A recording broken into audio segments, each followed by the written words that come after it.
Hi, I'm Grandpa Honesty Guy. I'm also known as Stephen David and David Stephen and Stephen Daniel Lintner and David Jeremiah Bowden.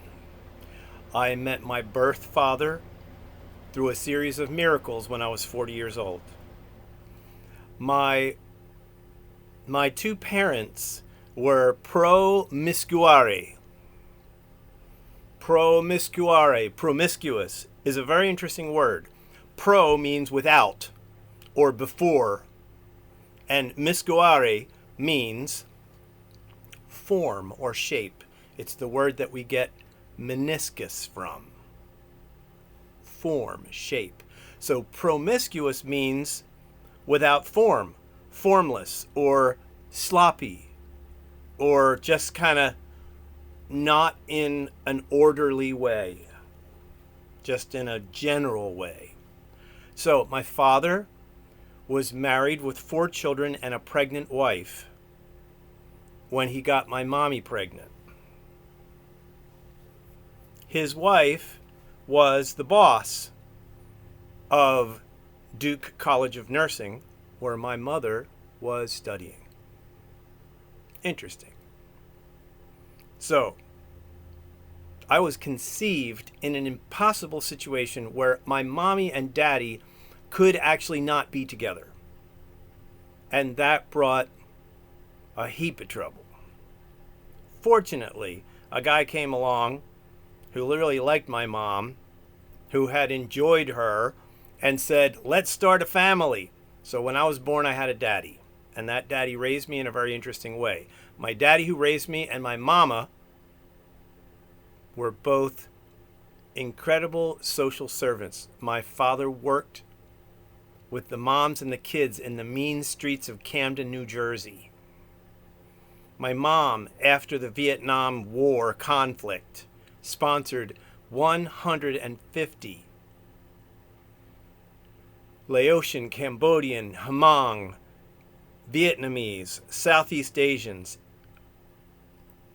She sponsored them out of the scary refugee camps in Thailand, where there's all these people that are chopped up, blown apart, full of bullets, amputated, their families are dead, they have no hope, they're just in this mess with black market and human trafficking and all kinds of junk going on. And my mother discovered that for $30 you could rescue a person out of the refugee camp into America somewhere. So every paycheck in her fine hotshot hospital job, she was a teacher of nursing and she was a juvenile psych nurse. She worked with little kids who had been abused and going through crazy stuff. So my mom would sponsor one person at a time. Then she discovered that for $50 you could get a whole family out, regardless of what the size, because when a whole family moves, they're more productive and it's more of a blessing for America. So across a long period of time, 150 people got rescued. My father left Christianity because he declared that they're all fakers. They're in it for the career, they're in it for the money. They don't care about dropping bombs on human beings. They agree with war, they agree with slavery, they agree with greed. And so he quit Christianity and became a child psychologist. He was going to be a Lutheran youth minister. But he quit that and he went to Temple University at the same time Bill Cosby was studying there. So anyhow, that's some background. And then when I discovered my birth father, I was 40 years old. And guess what? My birth dad is another, professor, librarian, musician, educator, fascinating talker guy.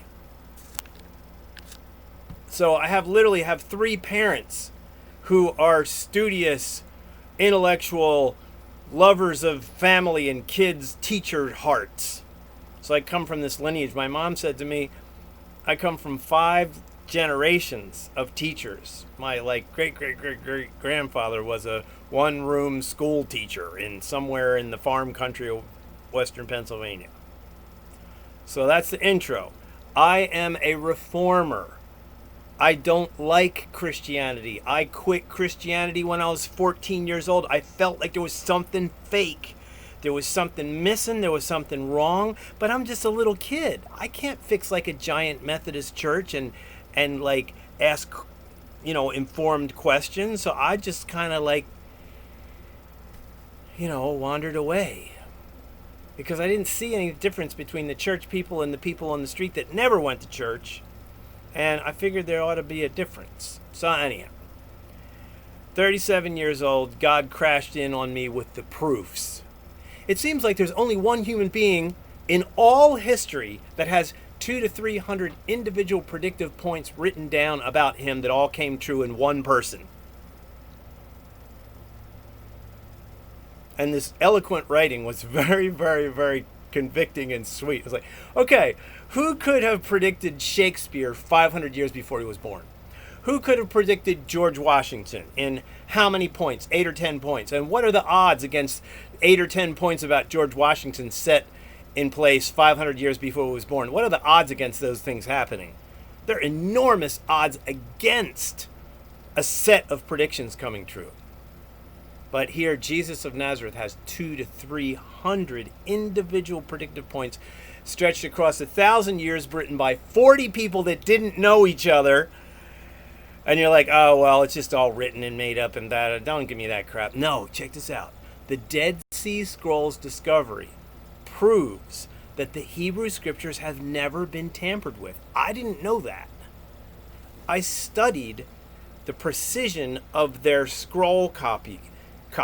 Here's one scroll here, and then here's the new scroll over here. The scribe has to be 40 years old and writing copies of letters for years and years before he can actually copy a Torah scroll, Bible scroll.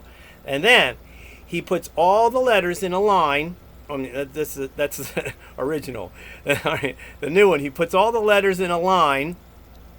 And then the elders come in, they look at the line, they read every letter, and then they read every word, and then they measure the line, and they compare it with the line before, and they compare it with the other line in the scroll next to it. They give approval, they pray over it, and then he can start the next line.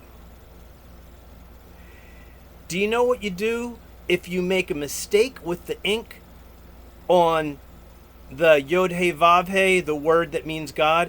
If you make a mistake with the ink on the name God, how do you think you fix it? You don't. I don't care if you've been working on the scroll for 8 months. The scroll gets chopped up into little pieces and buried, and you have to start over again.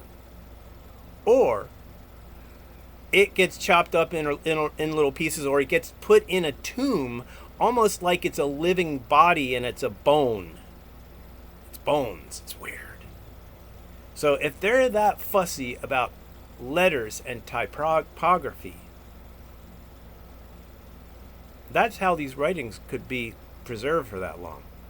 The jars of clay, big, giant clay jars, tall clay jars, because a Torah scroll is a big, long thing, and it goes into this jar. The jar is rough, like terracotta clay on the outside, but on the inside, it's glazed.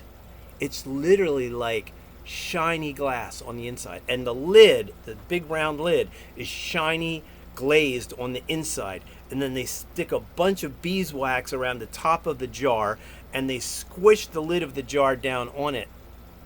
And guess what? That scroll is inside a sealed chamber. It's almost like a cigar humidor, only hermetically sealed. A sealed container. The scrolls that they found by the smart guys and the people that really know what they're doing, some of those scrolls are 250 years older than Jesus of Nazareth, and they have ways of knowing that's not even carbon dating. So anyhow, this just smacked me up, man. I didn't want Christianity to be real. I didn't want the Jesus stuff to be real. I wasn't interested in the Bible, and I screamed bloody murder for 2 months, complaining. But then I decided I need to learn how to get way in front of all these goofy teachers and figure out what they should have been saying to me when I was like 4, 5, 6 years old, because something was way missing. And here's the beginning. I am a reformer. We're going to use the word Ezra, and I suggest that you research Ezra. Because I'm telling you, I'm playing a trump card. And I don't mean Donald Trump either, boys and girls, because he ain't no Christian if he's a politician or a president. If you study the early writings, you're not allowed to be in a position that could call a war, have anything to do with capital punishment, or hurt or abuse of human beings, or even defending a border. In the Garden of Eden, people weren't going to be prevented from traveling across a certain place to see their family. That was not part of the Garden of Eden, and that's not going to be a part of the eternal realm. And a disciple of Jesus has no business fooling around with that kind of worldly work. That was understood as forbidden. If you wanted to choose to be a soldier, if you wanted to choose to be a politician that can command a war and defend borders, then you would be expelled from the communion. You would not be allowed. You would not be called a disciple. You would be demoted. So Mr. Donald, I bless him. I bless everybody in high positions, especially the world bankers and the one world government people and the WHO and the CDC, all those people. I bless them because they're just human beings deceived by the same spirits that crucified Jesus and stoned Stephen to death. So, that's the introduction. And a quick glimpse at the board. Then we're going to go to Nehemiah, and I'm going to show you what Ezra and the true elders are like. Okay. This is my phone. I don't know how to set my phone SD card. I'm really having problems with storage. I'm holding a laptop as the computer, but I'm going to use what I got and where I am to do what I need to do. Elohim El Elyon. That is, Elohim is the strongest strong one. El Elyon is the biggest big one. Okay. Now, what is a mitzvah? A mitzvah is a sweet treat. A mitzvah is a sweet treat. Oh man, this lighting is so bad. And I don't know how to do this. Sweet treat, a gift, a commandment, a teaching from a wise one. That's what a mitzvah is, a commandment, a teaching from the wise one. But what is the sweet treat of Jesus that's missing? The missing sweet treat of Jesus for the human family is the open-hearted secret family communion group, the honesty meal group. Okay, that's the biggest mitzvah. I don't care how many miracles you have, how many people you raise from the dead, how many quote-unquote salvations you got. If you are not maintaining a family honesty meal group, you are not using the most important teaching of Jesus for the human family. And I am a reformer bringing this back. Woohoo! And it's going to be easier for the kids this way in this crazy era. Okay. All right, we're going to do a factory reset for the men and the family. The women are actually okay when the men and family are reset. It was not Eve's fault. It was Adam's fault for not speaking up. Leviticus 15. We're going to cover love and care for the human physiology and the human mind. That is part of the factory reset for the men and the physical family and the minds of the family. We're also going to do a factory reset, light flare, factory reset for the pure relationship with strongest spirit, God the problem solver. A factory reset for the pure relationship with the strongest spirit, God the problem solver. We're going to look at 2 John verse 8 to 11, and we're going to find love and care for the friendship, how to develop and keep alive the friendship with the great spirit creator, Yahweh, Yeshua, Jesus, Hashem, Yah, Allah, which means the God of heaven and earth, and That's what Allah means. It does not mean the moon god.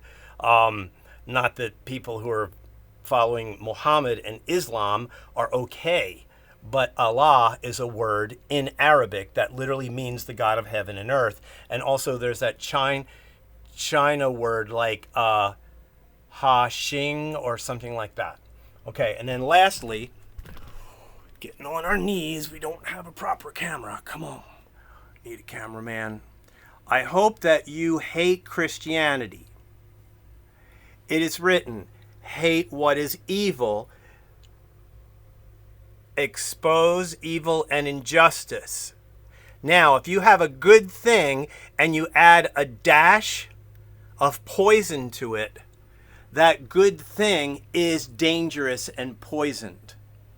So I hope that you quit Christianity and start all over again in your homes. Now is the time for the factory reset.